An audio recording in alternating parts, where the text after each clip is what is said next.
and welcome to the 5%. I'm your host, Alyssa Gregory. In tonight's episode, we will discuss cultural appropriation.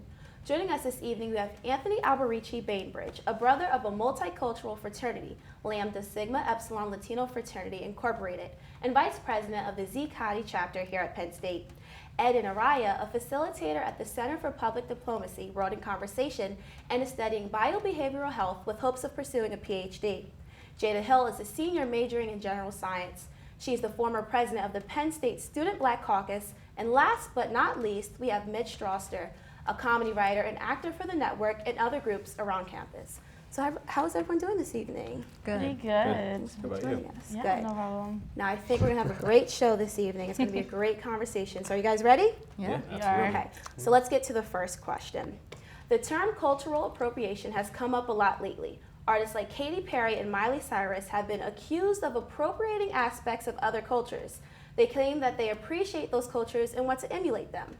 Now, for those watching who may not know, cultural appropriation is when somebody adopts and emulates aspects of a culture that is not their own. So this brings me to the question, what does cultural appropriation mean to you? So, what's your personal definition of appropriating a different culture? You guys can just jump in whenever. So, for me, cultural appropriation is essentially a smudging of a culture. So, if you look at something, you smudge it, the remnants are still there, but it's not clear to other people who look at it what exactly the original thing was. Now, when you're saying smudging, you're using that verb as a negative thing, right? Like you're not giving the essence of what a culture is. Right. Okay, how about you guys? What else? I want all your definitions before we even get started. I'm going to say that it's like a subjective limitation of a culture. That's a good way to put it. So it's like one individual's way of limiting a culture to a specific image or item, or like, their vision of what that culture is represented the most by. Evan? So I I'm see you, like making your eye kind of. What do you I think don't know, about because that? y'all got really deep on it, and I'm just thinking cultural appropriation in the basic sense, like that you are taking something from another's culture, not really understanding its background, not having a clear understanding of where it's coming from, like the origin of it, like understanding if it's something that's very, very near and dear, and that would be very inappropriate in using. Yeah. So like when I think of cultural appropriation, I think it's crossing the line of being appropriate. Mitch, last but not least.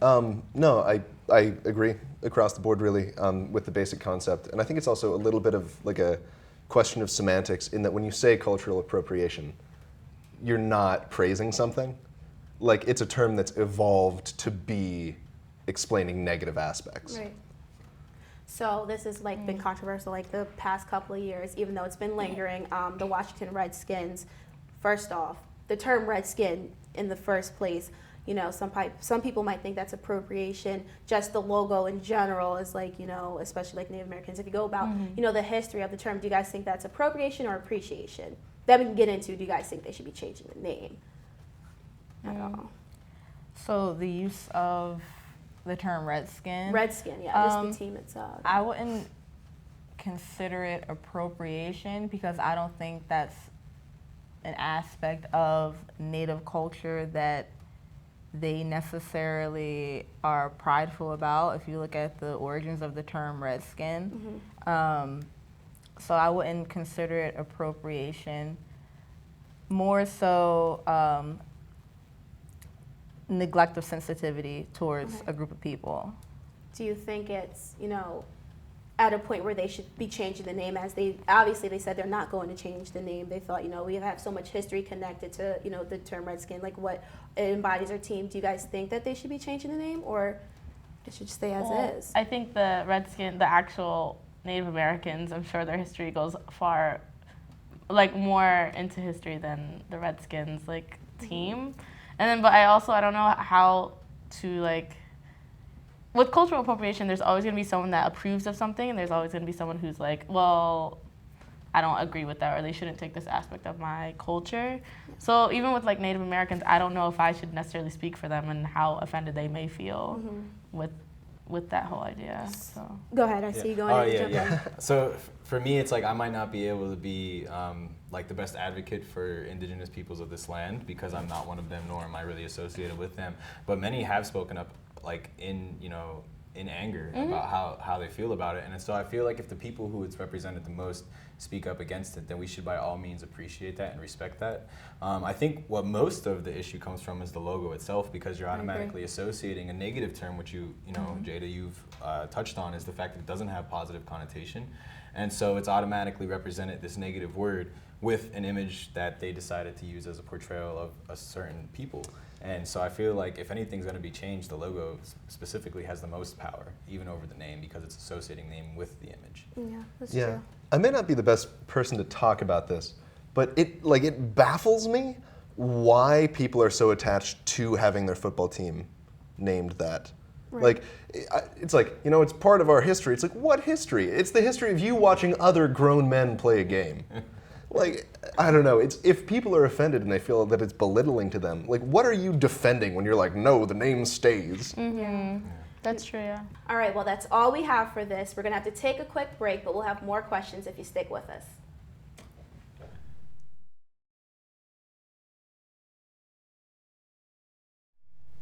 Hey everyone, welcome back. Let's get back to the discussion. Kylie Jenner posted a photo on Instagram wearing Nike joggers, long acrylic nails, and most notably cornrows, with a caption stating the lyrics of the Beyonce hit, I Woke Up Like This. Her post didn't go unnoticed, and Hunger Games star Amanda Stenberg accused Jenner of appropriating Black features. Several people saw no issue with Kylie's post, but some others were quite upset.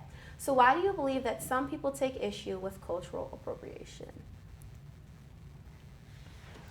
It's hard for me to even say like why people would take issue with cultural appropriation when we're talking about it relative to this image that she put up, because in my mind personally I don't think that it's appropriation as it is appreciation, because like we talked about with appropriation, we talk about like the cultural relative likeness, like, and how it relates to cultures and the history of them and everything like that. And I don't feel like a culture is defined by cornrows and joggers. I just feel like it's like kind of more of a newer statement. It doesn't hold that much historical relevance.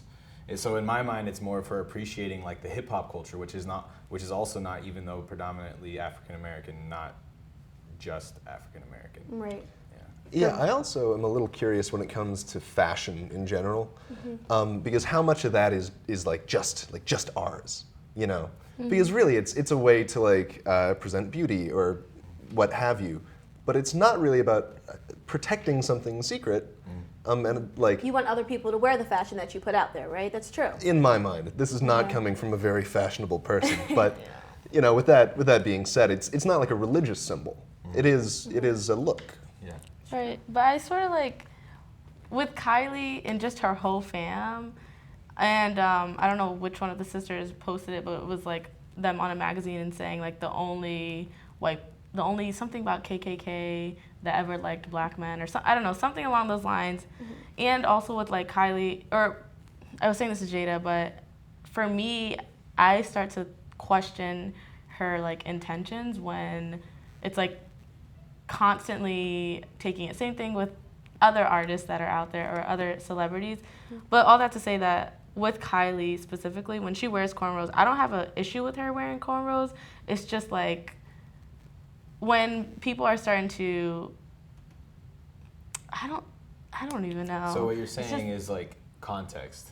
So the image specifically alone doesn't seem to bother you or mean anything, but when you look at it in context, everything else that you've noticed or seen, yeah, it with them comes off a little bit continuously. So different. like, for example, Miley Cyrus. So I'll say Miley Jenner for some reason. But yeah, Miley Cyrus, like, and all that she's done. It's like when you're taking these things, I feel like, I don't know how it is for you guys, but when people are speaking in a certain way, or like if she, like when she put the quote, I woke up like this, it wasn't this. Like, was I the wasn't slang. like, yeah, it's like that slang, the terminology and all that. And I don't know how much I should say that Black people own that, but I don't know how. I just think it's like iffy.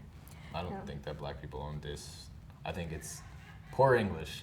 That's all it is. In the end of the day, like a lot of things in terms of like slang come from like regions, they're areas, and even though those areas again are like typically predominantly African American, there are still others in there that might be of Native American descent or just white.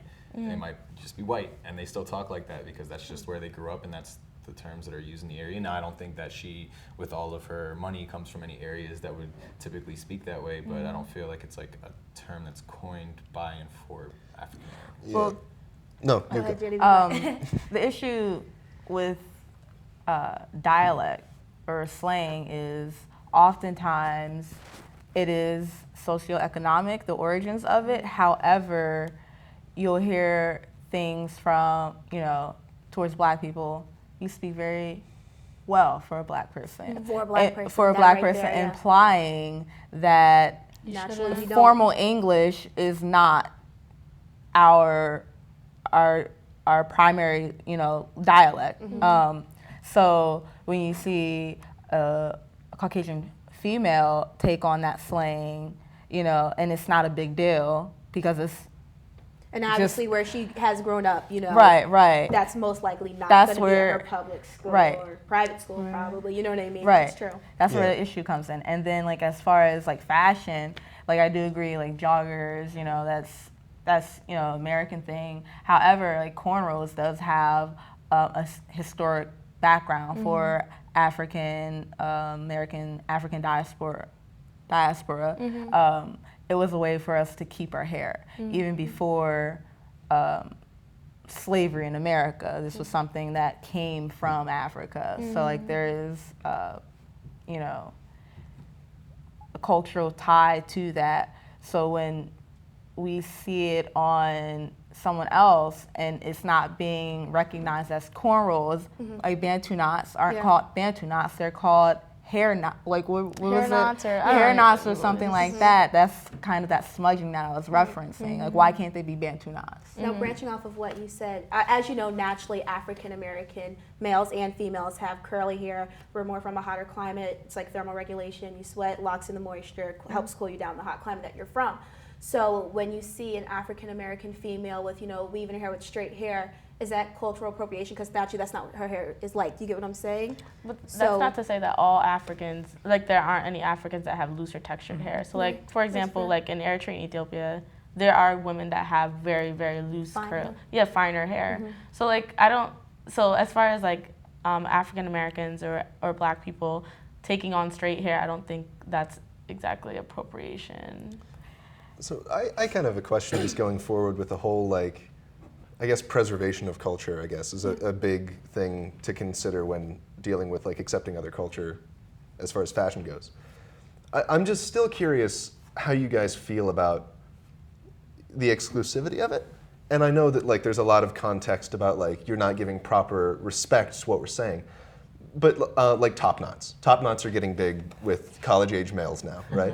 And traditionally The they've man been bun, is that what you're talking about? It's a top sort knot. of. Top knot. Okay, I've Similar. heard different terms. Yeah. Just making sure I'm hearing you right. No, but traditionally, it's been an East Asian thing. Okay, that's But true. I at no point would see a white guy with a top knot and go you can't wear that. You know what I mean? It seems weird to me that when it is something that is largely aesthetic, how much of that do you get to say no one else, just us? It's not necessarily saying it's just us, it's just understanding that it comes from something else, and it would be nice if you appreciated that. Yeah. Because like we said, things spread, even looking at kimonos, people wear kimonos now. It's, very high fashion, and, I own one myself, and I'm like, before I continue wearing this, let me put it in my mind that this does come from an Asian tradition, Yeah. So that's the difference between appreciation and appropriation. I think also, though, with what you said earlier about Bantu knots, with Bantu knots, if you're calling them, what are they calling them, twists? I don't know what they're Twist calling knots, them. yeah. But with you saying he was a top knot, and you said, oh, the man bun. So not even calling it a top knot, if that's what they call it That would there. appropriate Taking it that right away away. and That's true. renaming it and then claiming it as your own is what the issue is. When it comes to things like that, it's if you were to wear your kimono and post a picture to Instagram, how much of your appreciation is shown in that picture? So I think that kind of fine complicates, line. when it It's a fine comes line. to social media and things like that. All right, well, this was definitely a good talk, but if you guys stick with us when we come back, we'll have a little game for our panel.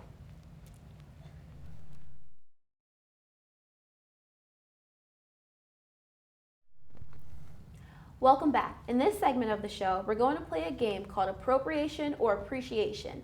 Look at the following images and decide whether they are appropriation or appreciation and explain why you think so.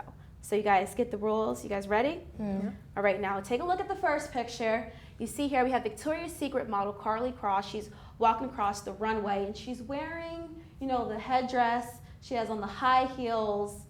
Obviously, she's trying to emulate, as she might say, a Native American probably. Appropriation, appreciation. Appropriation? Could we just like yell it out there and not spend that much time on it? Yeah, I mean, it's. Yeah. I will say something that might be unpopular in that This is a fashion runway.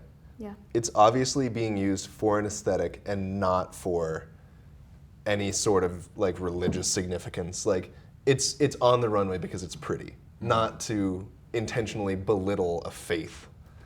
Yeah, I mean, I don't think that most appropriation is done to intentionally belittle anything. I think that in the end of the day, you're utilizing something that is sacred to a people for like material gain. As a prop. And as a prop, yeah, and I think that's basically the definition of what appropriation is. Okay. What do you guys think? Appropriation, appreciation. Got to get your take. Appropriation for the same Appropriation? reason. Okay. Yeah, I'd agree. Appropriation. All right, so this one's going to go for appropriation. Now, the next one, we have YouTuber Michelle Phan. Now, she posts this picture on Instagram. Her caption reads, "Happy Jamaica Independence Day." Now, she did use some hashtags that showed some love. She said hashtag one love, hashtag Jamaica Independence Day. So she is recognizing this is not my culture, but I'm kind of appreciating you guys. What do you think? Was that an excuse with those hashtags or what? Like, why does she have to wear are those like They're fake faux dreads. locks? You know, like you put okay, the so those hat are on. it's a cap with Jamaican colors with Yes. faux locks. See, I'm gonna call something out right there. Go ahead. So those actually aren't the Jamaican colors. So the Jamaican colors exist there except for red. Red is not on the Jamaican Right. flag. But my thing is that it's a Rastafarian hat, Right. and she's basically limiting an entire culture of people to one identity, which is Rastafarian, which is actually a religion that kind of goes against what Christianity is, whereas 60% of the nation is Christian. So it's kind of offensive to what the main culture So is. you would say personally appropriation. I would say 'cause it's personally ignorance. appropriation because it's not. Okay. It's limiting entire peoples to one stereotype of an image. Okay, so I have some privilege to not be Jamaican when we talk about this, but I have difficulty thinking of my friends who are to see an image like this and just immediately be like, I am outraged, right? It's a girl in a hat that she thinks is fun. And I understand what you're saying that like Rastafarianism and Christianity may have cultural differences, but I don't see what's so bad about her just being like, I have a fun hat. Because Like, I don't think it would be an issue. I think the issue comes from where she's using it to represent their Independence Day, okay. as Well, opposed to just what were you doing it gonna like say? with Yeah, the Jada, hat go on. ahead. yeah, I hear you. it's associating one part of Jamaica with all of Jamaica. Okay. So like you're taking this subculture within this country and putting it onto the whole country, which is the issue.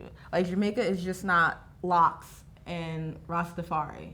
There's so much more to Jamaica. There's so much more to Jamaica than one love. But the But- question but comes, do we where want- could she put that all in one picture? You know, how could she Yeah. make her wrong right? Why does she have to have the hat on? So she shouldn't have it at all, you think, to make it right? It doesn't. It's not necessary. Okay. Like I she think- could totally put that image next, but for like the one for Independence Day, it should be a different one. She could I have put think a she flag could up for have. Yeah, Independence exactly. Day. I was Okay. gonna say she could have a flag and say, "Hey, Happy Independence Day!" Hashtag One Love. Hashtag Jamaica. Hashtag Independence. All right, fair one. All right, we're gonna move on. So we have African Americans at an Afro Punk festival, and they're wearing African materials. Now, obviously, they said they're African Americans. This is African materials. They're staying within their culture. Is this okay? It's it It's okay? a little trickier. I have What makes it tricky, though? So, like, appropriation, according to the definition of appropriation, Right. it's one using something from a culture other than their own. And Right. so if this is part of their culture, then technically it can't fall under appropriation. But it doesn't necessarily mean that it's right, because for me it would depend on, just because they're of African American descent, that doesn't necessarily mean that they fully understand or have the knowledge of where those pieces come from. So if they did, would you say that If it's it's okay? cult- I mean, I feel like if- if they're at the Afro Punk festival, they Yeah. might have some idea, you Yeah. know, what they're wearing, the African garb. If they have like the knowledge, like we talked about, like I feel like that would be enough to say that they're not actually appropriating. I mean, Can I speak on this next? So my only thing is that it's called African garments. Like, Africa is a continent. These are clearly, these come from a specific area. So I'm gonna say the people that are wearing the dashikis, for example, like that is Nigerian and Ghanaian. Like that's, I mean, and plus we're not even wearing the authentic ones. Like I have one and they're not really authentic, but I would see that as more of the issue that I see in this. Like when people are questioning it, it's like, don't say it's like an African garment. When it comes like, from a specific country. right, and like the be very continent. specific. Right. Like they're not wearing like Eritrean garments, you know, and yeah. So, but I think as far as that and like them wearing it, I don't think I don't know, that is sticky. No. My initial instinct is that it's not appropriation. It's not appropriation. So- Okay. Initially, at first glance, I can Yeah, see like yeah. that. Okay. I think we need to know more about like them and their background to do an analytical survey of whether or not it's appropriation. But I think it can definitely be said that I can dress in some like racist caricature of a country in Europe, and just because I'm white, that doesn't mean like, oh, I'm sure It's it's okay. fine. Like, Yeah. and I feel like it's the same thing, that this could be important to certain cultures in Africa, but not to everyone who is ethnically of African descent. Mercy, I see. Jada, I see you staring at the picture. yeah, so like the headscarf is, them wearing head wraps is definitely not appropriation, because as far as I'm concerned, headscarves never left. Right. As far as like from the moment we were forced over to America to now, headscarves have always been something we wore. So no, the headscarves are not appropriation. Okay. That's the only thing that I can individually like point out and comment on, because like we don't know them. All right, so we're going to move on to the next picture. Now we have a white woman. She's wearing makeup for the Day of the Dead, which is a Mexican holiday, you know, that honors the death of a deceased, a loved one. What do you guys think about this? Now it's kind of rough. If you look closely, you can't tell if she's Mexican or white. I must say that you can't really tell. Assuming, if you're going to assume, that her hair is very fair, so you might say white. Appropriation, appreciation. What do you guys think? I don't think the question of appropriation and appreciation falls with whether or not she's white. I don't think anything disrespectful is happening in what looks like a little girl. It was a Yeah. Halloween costume, It was by a the way, Halloween too. costume? So Yeah, I mean, definitely that. well, you can talk about how Halloween as an event is a bit of an irreverent holiday, but I think it's appreciating beauty more than it is making something a joke or trying to be something you're not. How do you see this as appreciating beauty? I mean, the intricate design is obviously to me, not to speak for other people, but to me is made to be beautiful. I mean, it's easy to say that it's not appropriation when you're not part of that culture. Like, the little bit that I do know about Day of the Dead is a very, like, serious, like, ceremony. It has to do with members of the families that have passed along. They go back to their graves and they give them food, and it's, you know, something that they take a lot of pride in. So, you know, for me to be someone that does not share in Mexican culture, it would be easy for me to say, like, oh, it's beautiful, like, I see nothing wrong with this. But to someone who does participate in Day of the Dead, you know, that might not be the case for them. Yeah, well, I don't know. I guess while I respect that, I'd like to hear an argument from someone who is offended about what about this is so detriment to their culture. But Could I like give an example? Okay, so there's an Eritrean garment called basically it's a dress, okay? And so Urban Outfitters took it and said it was 90s retro. And we like boycotted the crap out of Urban Outfitters, and they took it down. So they took that. So like, could you say that they took it and that it was something that was beautiful? So like a young girl could take that dress and think it's 90s retro, or she could know the origin of it being from Eritrea and like just think of it as it's beautiful and then it's therefore okay for her to wear it? I'm going to be honest and say I don't completely wrap my mind around the exclusivity of it. Like why it is that she can't wear something she finds beautiful. And even if she doesn't have an understanding of the culture or any sort of like historical significance that birthed it, I just, coming as someone who doesn't identify very strictly with one particular ethnic heritage, I don't have anything that would offend me for someone else to wear it. And because of that, it's harder for me to understand why it would offend other people. But again, that's a privileged thing, and that's just a lack of my understanding. So Definitely. I think it's all like a personal opinion, and a lot of different answers. So, our next picture we're going to put up here, we have Iggy Azalea. She's the Australian rapper. A lot of people know of her. They're saying that her career is going downhill, but that's, opinion. A lot of people are saying that she's appropriating rap culture, the roots of rap. Originally, it wasn't even going to be played on the radio. It wasn't even going to be played on TV. It wasn't, and then eventually Michael Jackson, and it went from there, pop to rap pretty much. They're saying Iggy Azalea is, appropriating rap culture. Do you guys agree with that, or what? So I don't really know how I would say like appropriation of rap culture in what sense. So does anybody think that she's appropriating, so they can explain that to me, and then I might be able to respond from there. Okay, so in order to be able to explain that, it's important to know the history of hip-hop rather than rap. So in my opinion, there's a difference between hip-hop and rap. That's a completely different conversation. Hip-hop is essentially storytelling. The origins go back to Africa, right? So you had griots, those were people that were responsible for passing along stories, and that was something that was very important as slaves, making sure that despite the fact that you were not in your homeland, those stories can continue to get passed along. And essentially that's what hip hop started out as, a form of storytelling. And it was something that was ours because there weren't many things that we can claim as ours at that time. So now there's like commercialization of it, but for some people that are like, hip hop is their heart, having someone put on a persona that they, in order to fit into hip hop, and then when issues come along, they don't necessarily have a voice about it, it's an issue. Right, and so in that, I think there's also like I've heard people speak about how like it was like sort of booming after like the struggle. So like it was something that people used to express their stories and the things that they were going through in their neighborhoods and like with society and how they felt. It was a way of expression. So like to then take that story and use it as a persona in a music video or in changing the way you speak is like, come on, that's appropriation. I can get that, but I feel like in the entertainment industry, like most of anyone in the entertainment industry, from film to music, like most of these people are putting on some sort of persona. Like they start from somewhere that might not be 100% parallel or congruent to who they actually are in order for sales to occur. And so like Iggy might be this white woman from Australia who never had a struggle, but I feel like in the end of the day, she's just trying to make adapting money. to her audience. She also shut down. So I think it was Mos Def. You can correct me on this. Some rapper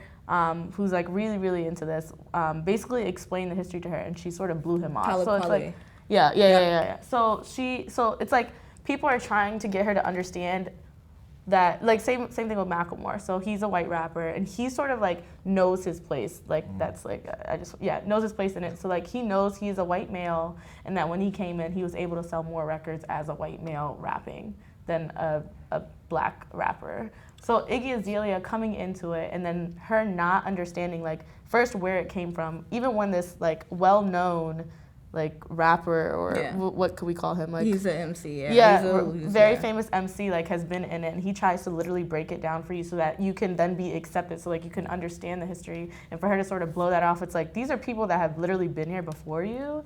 Like you're not even appreciating the people who gave you that. I disagree with her blowing it off being a good, like that's not a good thing. Like I get that, but coming from a place where it's like oral history was not always accurate, and oral history wasn't even about stories and reality. That's how most mythologies occurred. And so saying that she's not speaking about real things doesn't necessarily mean that she's any less of a rapper, because just like oral history, not everything that was passed down as oral history is real and not myth. Yeah, and it's but we're talking about appropriation and appreciation, so... Well, that's why I'm saying she's not appropriating, because she's not really offensive to anything.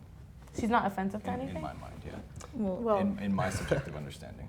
Well, we had a good game. Wait, could I ask, what are you understanding from what we're saying? We're talking about oral history here, and you're talking about in the context of our culture.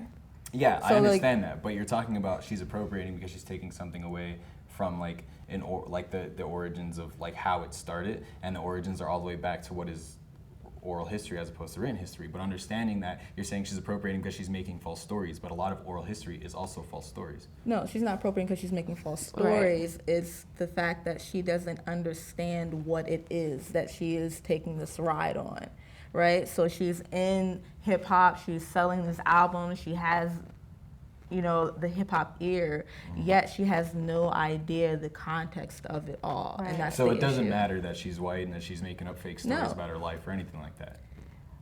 It depends on who you talk to. I think what it fake does. stories I has think, she made? I think it depends on the person, like how they're going to look at it. You know, some people might say appropriation, some might say appreciation. I think it all has to do with, you know, your personal I don't think she's background. doing either. I don't think she's appreciating it or appropriating it. So you're mutual. You're saying appropriation. Yes. You're saying appreciation. I haven't gone in on this. I might as well at this point. I think we have to talk about it in the context of, are we talking about her blowing off Mos Def, or are we talking about her career? Because if you consider rap in the form of, it's an art form, she's making art.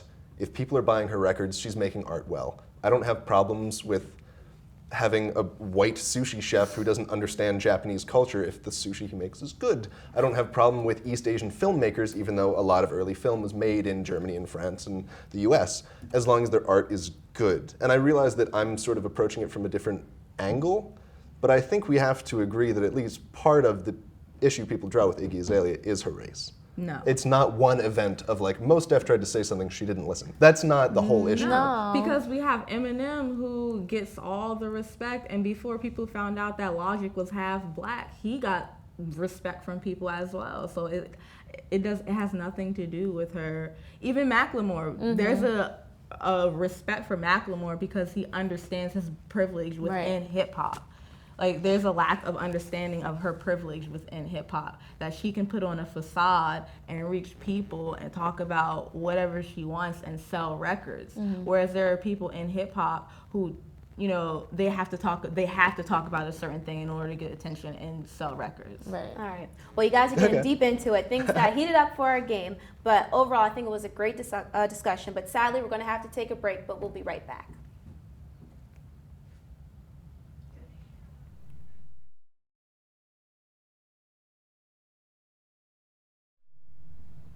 Welcome back to the 5%. So our last question for this evening is, what are some of the ways a community can share cultures without appropriating one another?